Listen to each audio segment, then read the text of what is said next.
Today on AgEtc, we take a look at the Kansas AgriAbility program and how it's giving hope to farmers that thought they lost all ability to farm. Next, Eric Adee with KSU talks about corn fungicide trials they've been working on the past several years. Next, Tom King will demonstrate the different Callicrate banders that are made right here in Kansas. Then Harold Newcomb discusses the importance of parasite control in your cattle management system. And we'll end with Lee Hart giving tips on how to ground tie your horse.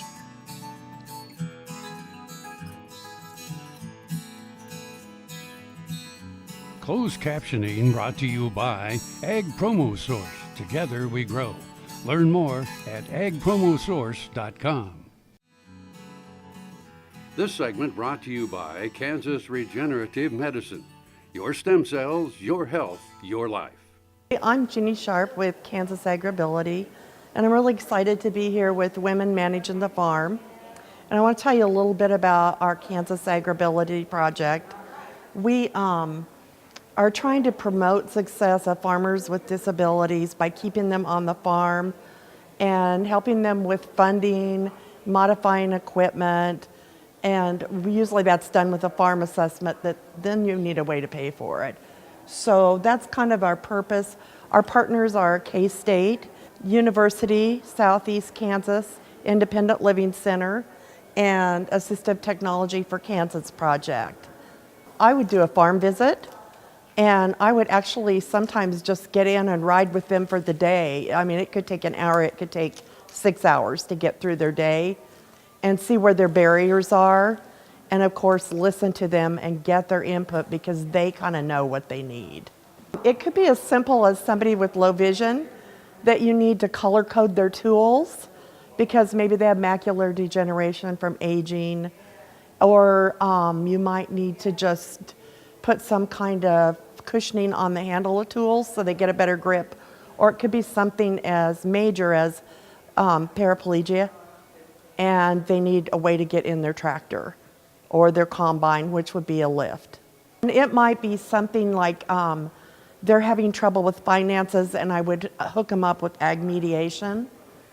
So yes, we have lots of resources, and it might be something as simple as they need a captioned telephone because they can't hear and they wear hearing aids and they're still having trouble with a telephone. When I first started working with farmers, the goal was to train them to use computers and give them a desk job. And you don't do that with a farmer. You want to keep them on the farm. So I have seen a lot of positive turnaround with our program, and farmers are way happier. I actually have several that we put lifts on combines, tractors. I have a new one that's in the process of getting a platform lift because he has Parkinson's. And we're right now found out that somebody in Kansas actually makes those lifts.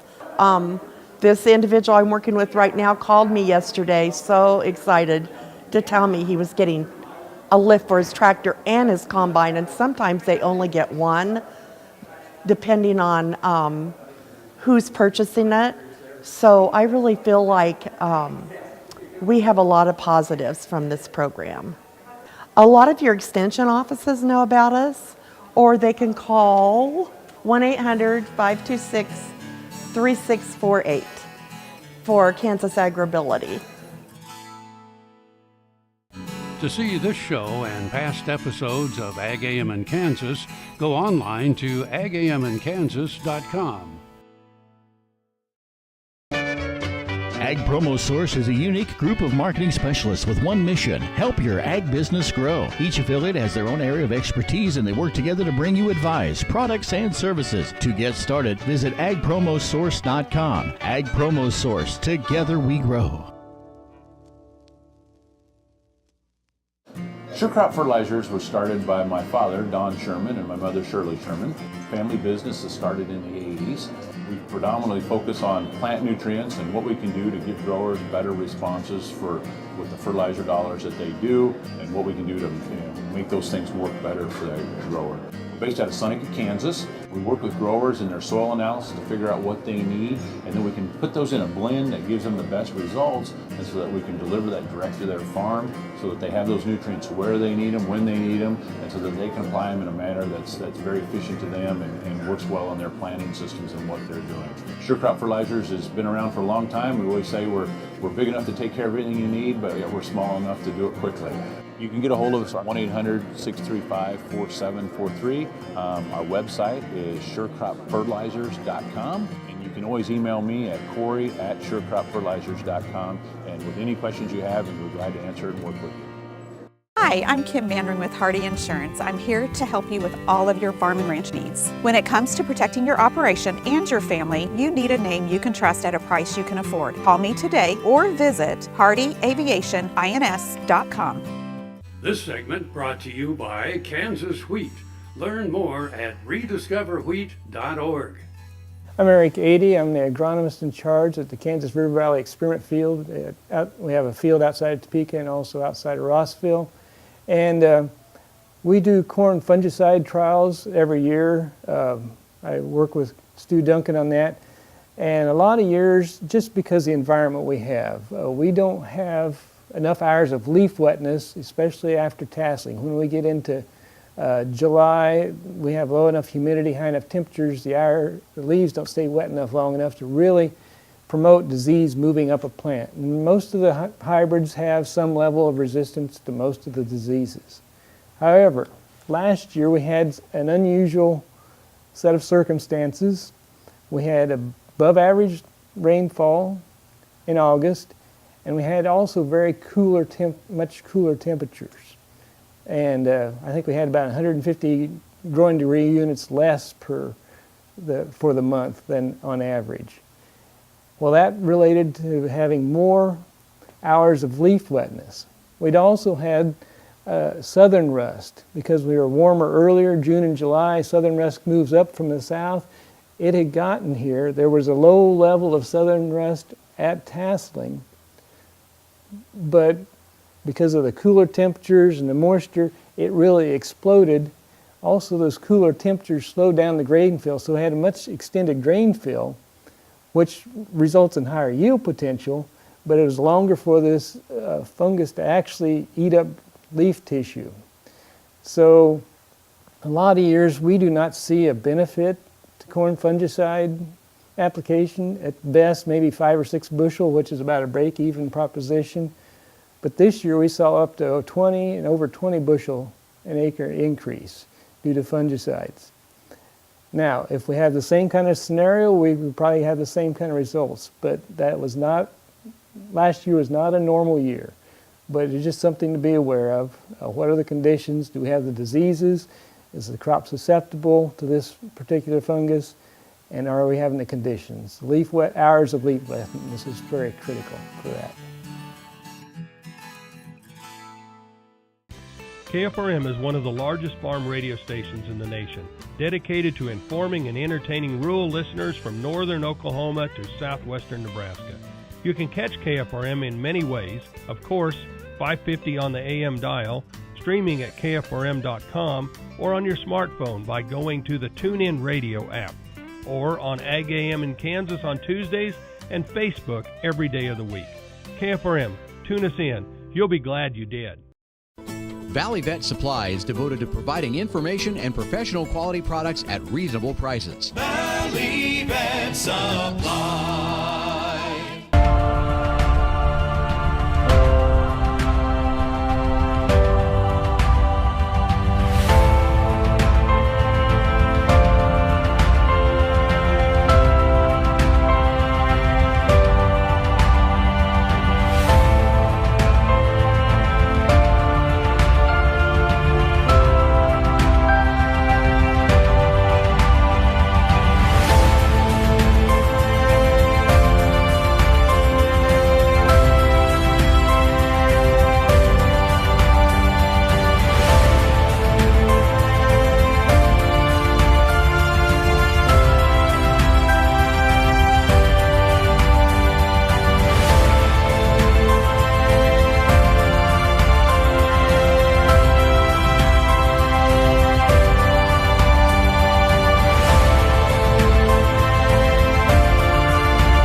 Next time you see a beautiful field of corn, reach out and thank the farmers who work tirelessly to raise corn for livestock feed, renewable fuels, and exports to feed a growing world population. The farmers on the Kansas Corn Commission work for Kansas Corn with grower-funded checkoff dollars that support foreign and domestic market development, research, promotion, and education to expand opportunities for Kansas farmers. To learn more, visit kscorn.com. This segment brought to you by SureCrop, liquid crop nutrition delivered right to your farm. Hello, I'm Tom King with Callicrate banders, and the banders are made in St. Francis, Kansas, and it's a company that's been around for over 20 years. We have the original Callicrate bander that was made over 20 years ago, and then it went through some evolution and became the Smart Bander as the tension indicator was added and other applications were developed for the use of it. But it's generally used to delay castration or wait till the cattle get to be a little older age and take some benefit of their natural growth hormones instead of an early castration and putting in a synthetic hormone. This is the original Callicrate bander, except this is the latest version of it with the tension indicator, which is this peg in this slot. And we tighten it and wrap this rubber around the spool till the peg comes back and touches the slot. And on this one, the bands come all prepared, and we put them in the bander with the seam side up on the clip. And that's important because we get a better crimp when the seam is up. If you have the seam side down, there's a chance for some back slippage. So put it in there, put the button in the band from underneath, hold the clip in with your thumb, and then pull that to full size. Put everything but your little finger in there is one of the best ways. Pull it down over the heel of your hand, and then drop a couple bars on the side of the chute, reach in behind the animal that way, have your thumb in the loop, pull the band out, and pull it up around the scrotum. When we do this, we have a dummy here we'll practice on a little bit. What we do is get a hold of the scrotum from the top and the side, not from underneath. If you try from underneath, then you're pushing everything away from you. So get a hold of it from the top and the side, have your thumb in the loop, pull it down and up and around, and it's ready to go. And then we would ratchet it and wind that around the spool till this peg touches the back of the slot. Should be able to have any one of them done in 20 to 30 seconds. And now this one with the metal clip, we need to crimp the clip so we can retain the tension, and we'll push the crimping lever down until it stops good and hard. And now we're going to cut it away from the bander, and we have a cutter we call the Callicrate cutter, and it's like an ear tag cutter except it's closer together and cuts quicker. And you always want to use this cutter and not a knife or a scalpel or scissors, because it'll knock those out of your hand. Pull it through at the spool and cut them both at once, and it's done. And that's the Callicrate Smart Bander. We also make the larger loop for it that we call the prolapse loop, that you can use for amputating uterine prolapses, rectal prolapses, tumors or abscesses or any large tissue mass. And then we made the wee bander, which is a bander for banding baby calves or lambs or goats, but it's a high tension bander instead of using the elastrator or the little green Cheerios, which cause a percentage of incomplete castrations and cause quite a bit of stress on the animal. So what we do is turn the hook on the rod till it's vertical. Tension is a direct pull with your hand, and the target is this yellow mark. And so we want to pull it back to that and then release it, and it'll self-release. We stick this on the nose of the bander like that and get it caught on the hook. Turn it over, and with your thumb hold the lever in so those pegs stay straight up and down. And then this little stretcher tool comes with it. Use the stretcher tool to help you stretch those out over those pegs. If you can see, it's limited in size. So it's only good for calves up to about 6 weeks of age, or lambs or goats. We'll band a pin here, put it on a pin, and that'll let you see how it works. You get the scrotum through the band, and then push the lever off with your thumb, and when you let it go, you've got them captured. You know what's in there. If you did miss something, it's not tight yet. You could still adjust. Now we'll pull the tension to it, and we'll pull back to that yellow mark, and then just open your hand, and it self-releases, and it's done. Next bander they came up with is the Pro Bander, and it's another version of the Smart Bander. It's another bander for doing larger animals. The difference is it's all aluminum, it's lighter, a little more compact, and there's a self-catching clip on the band itself, and that eliminates the crimping process. So in this one, we fit that on the nose of the bander and use the pull strap and hook it onto the band, put a little tension on that bander, on that strap, and then the application is exactly the same. Put it on your, everything but your little finger in there, or thumb and little finger in like that. One thing that's kind of nice about this is it doesn't have to be restricted to go through the clip, so it's a little easier on your hand. That's one thing that I like about it. So what we'll do is the same thing as we did with the other one, only this one, the tension indicator is back here. This moves back to this silver ring. It's easy to see because you can see it in a full 360 degrees. And we'll tighten that exactly the same as we did the other one. And you can go just as fast as you did with the other one. And as that approaches, what we're going to have is the same tension as we had with the Smart Bander, and that's about 85 pounds tension. Now at this point we don't need to crimp it, we'll just use the same cutter, and we're going to cut it right at the spool, and this requires that you absolutely cut it right at the spool and cut them quick, because it takes the energy of this rubber slamming forward to lock that clip good. So what we'll do is just cut them both at once, and that's the use of the Pro Bander. We also make, with that one, we make the larger band that we call the Prolapse band. So you can use that also on those larger tissue masses. Those are the main products that we have for the Callicrate banders. We'd be glad to show you anything. You can get a hold of us at callicratebanders.com and watch our videos. You can see instructions on how to do all those things, and you can find all of our distributors on that website. Summer is busy at Tarwater Farm and Home. We have just about everything you'll need for your summer projects, and we're consistently competitively priced. Tarwaters can help make your grass and garden grow, and we have a huge variety of equipment to cut it. If you have a farm, Tarwaters has the products and equipment to keep it going strong. And our expanded parking lot will make it even more convenient to shop. So come see us at Tarwater Farm and Home in Topeka.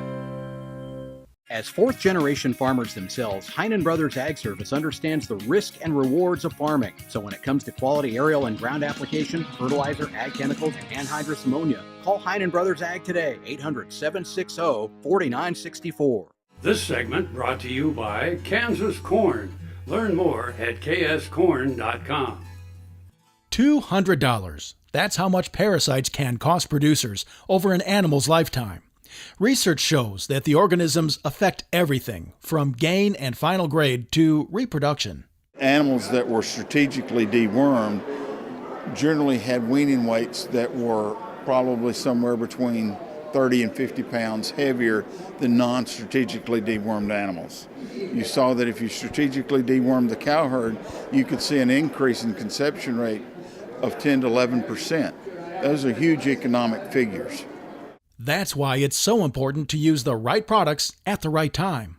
Well, strategic means that we're going to deworm that animal at a time that we can have the biggest impact on the parasites that are in the animal, but on the pasture as well. Because 90 to 95% of your parasite problem is on the pasture in the form of larvae and eggs, okay?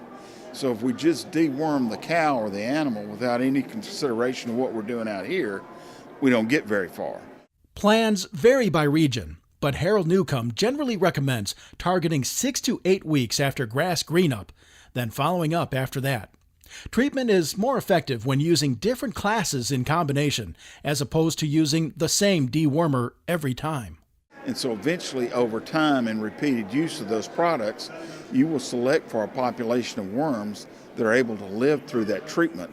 And that's the worms that are out there on your pasture. But if you strategically deworm and use the combination classes, you should be able to cut down on the amount of parasites that are out there in your pasture and actually the amount of resistant parasites that can be out there. Newcomb says there is no cookie-cutter approach, so he gives this tried and true advice. Work with a veterinarian or some parasitologist and develop a anthelmintic or deworming program based off what their goals are for their operation. Bottom line, it pays to keep parasites at bay. I'm Bob Cervera. The new Better Horses Network is worldwide, presented by Lucas Oil, featuring worldwide radio and TV with iconic hosts like Al Dunning, Sharon Camarillo, Ernie Rodina, Lindy Birch, and Craig Cameron. With American Cowboy, Horse and Rider, Brushy Creek, Cavenders, and Ride TV. Worldwide radio and TV, the all-new Better Horses Network. I dug trees by hand for years and years and years. In the process, I wore out my rotating cuff. But when I learned about this process, I thought if there's a way to get rid of this pain, then I wanted to do it. So we did it, and it worked.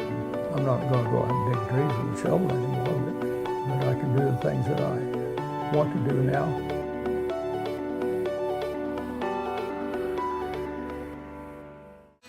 This segment brought to you by Kansas Soybean Commission. Progress powered by Kansas farmers. I get a lot of questions about how I teach my horses to ground tie. First and foremost, I want you to realize this is not something you should start working on when your horse is fresh. This is always something I work on at the end of a lesson. And actually it ties right into my groundwork that I do with my horses. When I put my rein down, it's no different than if this horse was tied to a tree or tied to a post or tied to the fence. He is tied to that ground right there, and he should stay there. I believe that he should always stay there. So as I start introducing a ground tie on a young horse, I actually set the head first. I just hold here till that head drops a little bit, then I set it, and then when I go to walk away, I just walk away like it's no big deal, and I try to leave him there. The other thing that I also try to make sure is there's not a bunch of beautiful green lushy grass sitting around here or a hay bale right here or a whole lot of distractions as I'm starting to try to build this connection to this horse to get him to stay here when I ask him to. Another important tool can be that you actually hobble your horse and get them used to being able to just stand and do nothing when you're asking them to do that. So when I come back to him, I rub on him a little bit. We'll add a little bit of energy here. I'll lope him around. I'll step off of him, and then I'll ask him to ground tie, and we'll just kind of start working from there. So I'm just going to ask this horse to move off here. Add a little life in his feet. I'm going to ride up here, sit down, quit riding, step off of him. I'm going to set that head. There we go. And I'm going to leave him. Now, say he steps forward just a little bit like that. I'm going to give my horse the benefit of the doubt right there. I'm not going to run back to him right then. I'm not going to say, whoa. I'm not going to do a bunch of the things that you see a lot of people do when they ask for a horse to ground tie. I'm going to wait and make sure to see if my horse was working on his balance point at that point. So you can see that Buster's standing really good. You can also see Mojo in the picture, and he's standing here ground tied. First and foremost, let's make sure that we're rewarding these horses and rubbing on them and letting them know that that's exactly what we wanted them to do. It's a really good job. Now, if I'd walked in the pen today and I was going to start working on a ground tie, I would have went and rode him, gave him his lesson, and then came back and worked on the ground tie. I would not start a ground tie when the horse is cold.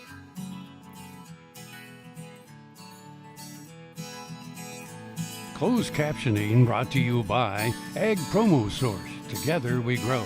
Learn more at agpromosource.com.